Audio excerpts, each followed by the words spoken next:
The missing coach. The Fat Controller's railway was busier than ever. The engines were rushed off their wheels with goods and passengers.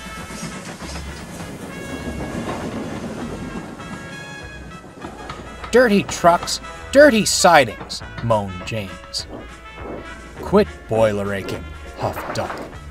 "Why, on the Great Western, that tin pot railway—" "Tin pot? Let me tell you—" "Silence!" ordered a well-known voice.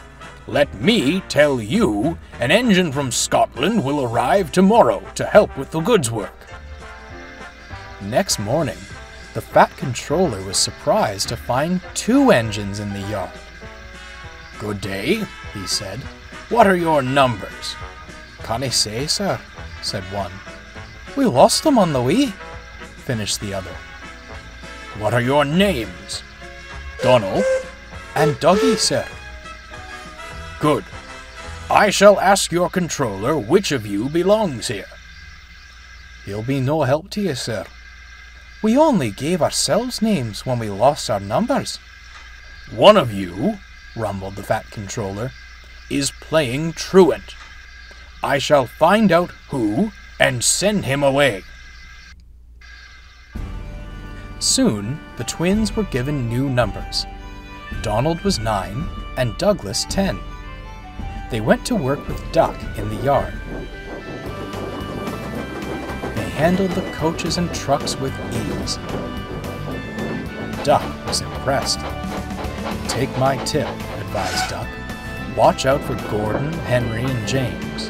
They're sure to be trouble." That night, the twins backed into the shed and gave cheerful, deep-toned whistles to the others. "They sound like buses," murmured Gordon. "Or ships," smirked Henry. "You wouldn't be making fun of us, would ye?" Gordon and Henry jumped. "Oh, no! Certainly not! Mind you keep it that way." So Gordon and Henry did.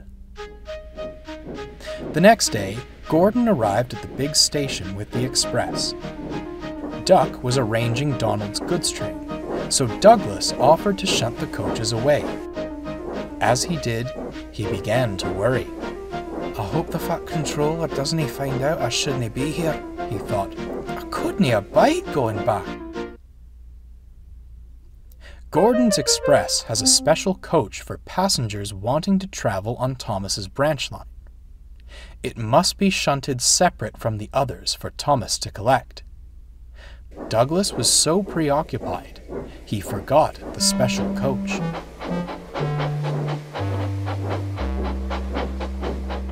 As the twins were having a drink, Thomas came fussing. "Where's my coach?" "What coach?" "The special coach Gordon brings for me. I must find it."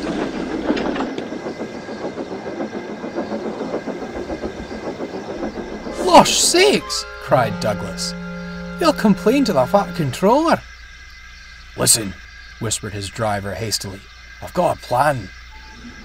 Soon, the Fat Controller and the station master came strolling over. They were most surprised with what they found. Donald's tender sat uncoupled behind Douglas, who they thought was Donald. Meanwhile, Donald, with Douglas's tender, had left with the goods. "Ah, number 9, said the Fat Controller. "Why have you not taken the goods?" "Fault in my tender, sir," replied Douglas. "Ducky took the goods while it's mended." "I see," said the Fat Controller. "And why did number 10 leave so suddenly?" "Perhaps, sir," said Douglas, "he saw you coming and thought he was late." At that moment, Percy came puffing up. "Douglas, where would you like my stone trucks?" Percy had meant to say Donald, but he'd forgotten which number belonged to which twin. "Just leave 'em there," replied Douglas, absent-mindedly. "I'll—" "Douglas!" thundered the Fat Controller. Both engines went pale. "Why are you masquerading with Donald's tender?"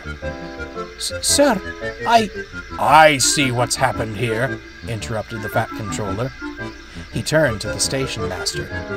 "Please tend to the passengers. I shall handle this." Douglas? When did you become number 9? "That will be all, Percy," finished the Fat Controller. "Off you go." Percy scampered away as quickly as he could. Douglas was left in no doubt as to what the Fat Controller thought of the trick, and suffice to say, his worries only worsened.